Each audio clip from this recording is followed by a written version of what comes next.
Лисицата и желката. Влезе желката во својата дупка, засвири на шупелката и почна да игра. Фин фун фин кулу, фон фин фин кулу, фон фин теин теин. Тогаш поминуваше лисицата. Застана кај дупката и викна на желката. Еј, Желко! Охо-хо, одговори желката. А лисицата рече. Желко, ајде нешто да се обложиме. Се согласи желката. Добро, но какви се условите? Лисицата малку се замисли и рече. Па еве да видиме кој е похрабар или пак нешто друго. Одмавна желката со главата. Не.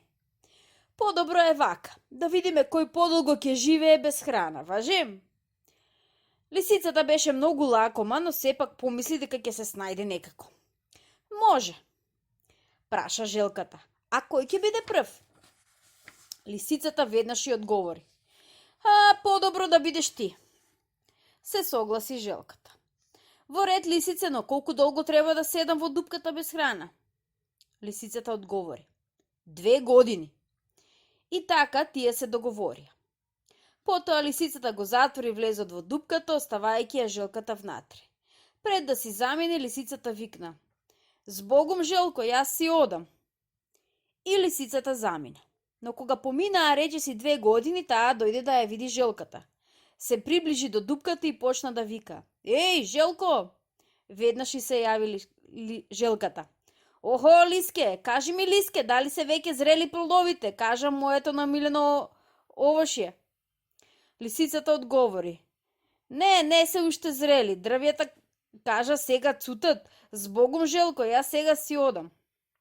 Следниот пат, кога веќе дојде време желката да излезе од дупката, лисицата повторно дојде и викна на желката. Тога желката пак праша. Дали се сега веќе зрели плодовите, кажа? Лисицата одговори. Желко, плодовите сега се зрели, сосем зрели, веќе почнаа да паѓаат под дрвото, има цел куп. Излезе желката од дупката и рече. А сега, Лиске, ти си наред. Влези во дупката. Лисицата праша. А јас, колку долго треба да останам внатре? Одговори желката. 4 години. Потоа таа ја затвори лисицата во дупката и си замина. Помина 1 година и желката реши да поразговара малку со лисицата. Застана кај влезот на дупката и викна. Еј, Лиске! Лисицата одговори.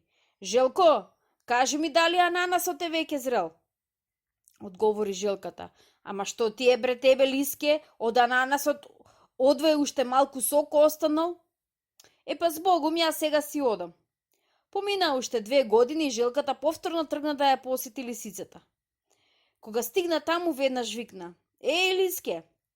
Молк. Желката повторно викна. Одново молк. Еден рој муви влегува и излегува од дупката.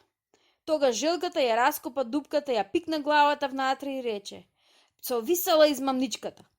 Потоа желката извлече пцовисаната лисица од дупката и простувајќи се од неа рече. Почитувана лисицо, зар не ти велев пред да се зафатиш за нешто, мораш добро да се познаваш себе си. Јас цела зима спијам, во тоа е работата, а ти сакаше да се токмиш со мене. А сега јас ке си одам. И така, оставајќи ја пцовисаната лисица крај дупката, желката си замина по својот пат.